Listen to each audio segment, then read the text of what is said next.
All right, welcome to today's video. I'm going to be talking about a couple of things, and one of those is, the majority of my clients have kids and they are working parents. So there's unexpected schedule changes. There isn't the ability to work out for an hour and a half plus 5 days a week. Spending that time in the gym, given that they have other priorities. And so I too am a working parent, and my schedule shifts, it changes, I have to cut things short. So although I would love for things to be perfect and every week be able to go in the gym, I love the gym culture. I love hanging out, the community, I love the environment, pushing myself, but things happen in my life. And one of those things that happened is this morning I'm walking my dog and he is attacked by a yellow jacket. So not only did I have to fight a yellow jacket this morning, but his paw was very swollen. I had to get him in to the vet. And so with that, I had a choice. I could either cut my workout short or I wouldn't be able to get that in fully today. So rather than fret, I just cut my workout short. And with that, I wasn't able to film my workout, but I have it here for you. I'm going to take you through every exercise I did, the reason why I have programmed things in the order I have, and also share that, I've been dealing with injuries this entire year, from tennis elbow on my left side to golfer's and tennis elbow on my right side, which is still in the process of healing.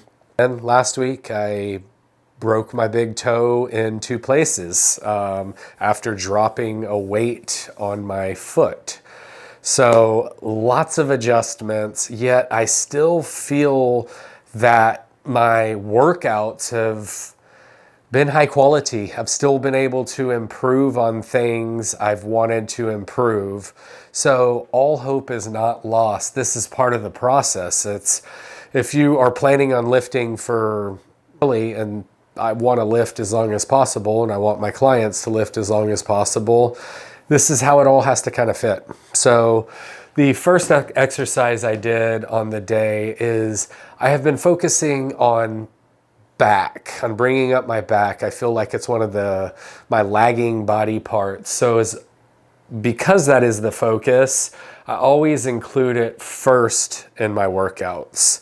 So I'm freshest, I have the most to give to it, because of course with each subsequent exercise and set, you're going to have slightly less stimulus. So I started with the prime neutral grip row. The reason I love this prime machine, if you have any prime equipment, generally it's like the creme de la creme as far as lifting equipment goes, but you are able to load the starting, the middle range, or the end range of that particular equipment. So given that I had a lat focus, I went with a more neutral grip, elbows tucked, pulling very tucked to the side, squeezing my bicep into my lat to really get some activation. Granted, if it's moving, it's activated. And I always load a little bit with the beginning range, so extended here, and the middle range where it's hardest. Now we're at second hardest, because at the end, you lose a lot of leverage, and so you just don't have as much to give to the exercise in that point. So you're going to get the most benefit lengthened, middle range, and then the weight kind of drops off there at the end. So I really love that. But given that I've been dealing with my elbow, and in some rowing motions, it does tighten up on me and I can feel it, I have expanded my rep range there. So I still will do a heavy, usually in the 5 to 7 Rep range, very, very controlled. I'm more focused on dialing in form in each session rather than trying to make tremendous jumps in weights. And I do a back off set where I'm expanding the rep range even a little bit more in that 8 to 10 range. And my goal is to be able to continuously work out even with the foot, even with the elbow. And I am shooting for like a relatively low amount of pain, if any. You know, I'm talking 1 to 2 out of 10. So minimal, preferably 0. And in today's workout, it was 0. So I was very thankful for that. Now after that, so I only did 2 sets and basically everything, but I moved into a single arm cable lateral raise. Again, the stack was, used a cable stack very, very low. So I'm immediately challenged. The strength profile on that is I'm immediately challenged all through the middle range. And then once it's in the shortened position up here, it pretty much, I don't want to say it pretty much drops off, but it's much easier at the end than it is at the start.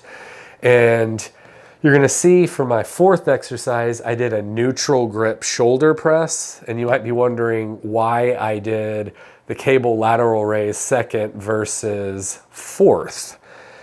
Now, typically I might program the lateral raise 4th, but in this case, I had to play the client being me, and my elbow, as the workout progresses, it tends to start getting tighter and tighter. And I have found that if I place this cable lateral raise lower in the workout, if I do it after several exercises, I tend to feel more tension in my elbow rather in 0 in the shoulder press. So I'm placing it 2nd. Now, is that optimal? For me, yeah, absolutely, it's optimal. Your mileage may vary, but if you can't do an exercise, how optimal is that? So place it 2nd, cable lateral raise. Again, in the 6 to 10 rep range. Usually my first set is heavier than my second. Kind of depending too on how I move in that first set. But today I was able to get a solid 6 and it felt really, really good. Lowered the weight just slightly, and I think I hit 9 reps in the second. The third exercise moved into was a machine upper back row. So I had the elbows flared, I'm pulling higher, trying to really work out, stimulate the upper back. As you see, I'm using a lot of machines, and even I'm trying to use cable stacks or machines that have their own weights versus carrying around, because I'm carrying around like free weights, plates, anything like that. That's 2 reasons. One is that's how I injured myself, and not that I won't ever go back to using free weights, but I cannot put a lot of pressure on the inside part of my foot. Generally, it's all on the outside of my left foot.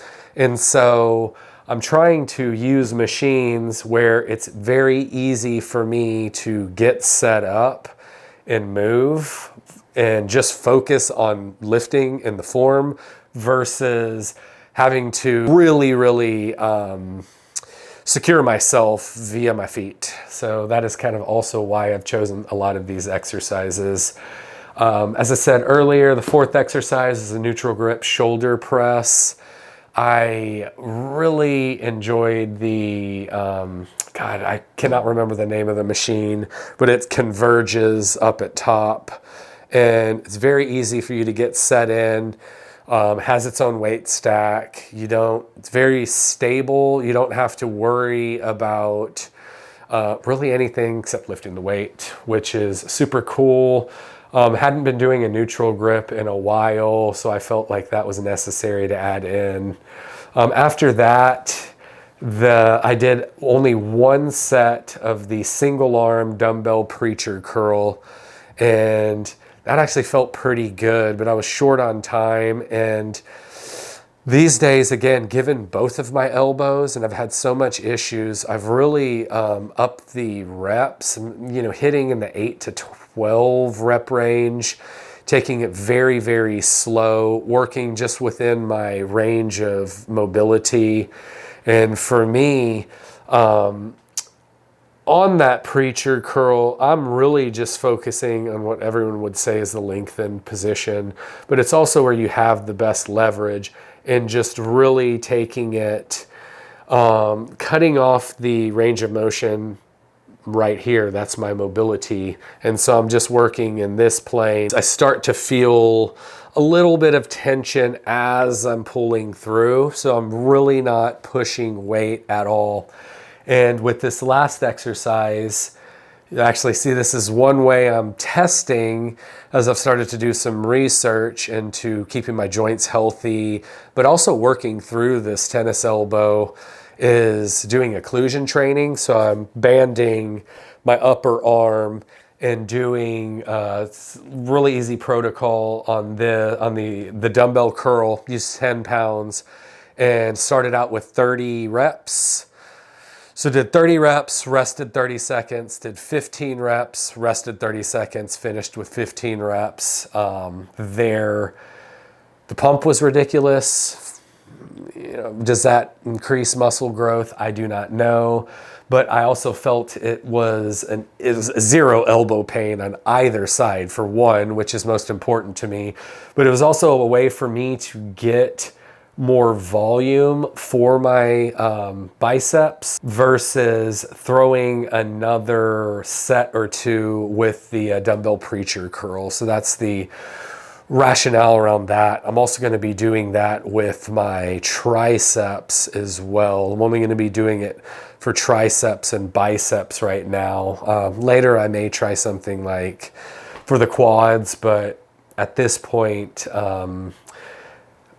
it's just going to be for arms. Now, out of this, I might have added another set to the dumbbell preacher curl. I definitely would have done abs, but as I was rushing to get to the vet, get back home, pick up the pup, and get to the vet, I cut it short. And so that's kind of my upper body workout right now. That's what I'm going to run with for the foreseeable future until I can get back to being able to put more pressure on my actual entire foot. I like stuff like bent over barbell rows, or doing rows on the bench, but it just puts my foot in a weird position. I don't like doing that. So there's just some updates as I'm working through a few different injuries, how I'm approaching them. I'm adding in occlusion training. I'm using bands around my upper arm for triceps and biceps, going much higher reps, even expanding the rep range in others, where usually I like to stay in a lower rep range for fatigue reasons, plus mentally, I don't like 25 rep sets. Personally, that's just me. You may be different, but I do not. So that's one of the reasons I kind of use the rep ranges I do for myself. And also, tomorrow is legs. I'll be sure to hopefully have time to film that. My mind is running 1,000 miles an hour. I was pretty worried about my dog today, and so I apologize. But I did want to get this filmed, wanted to get that out. If you have any questions over any of these exercises, rep ranges, occlusion training, anything, please comment. Hit the like button, subscribe, and I will be putting out more content like this and expanding that into other areas. So, my name is Aaron Sanchez. I will see you next time.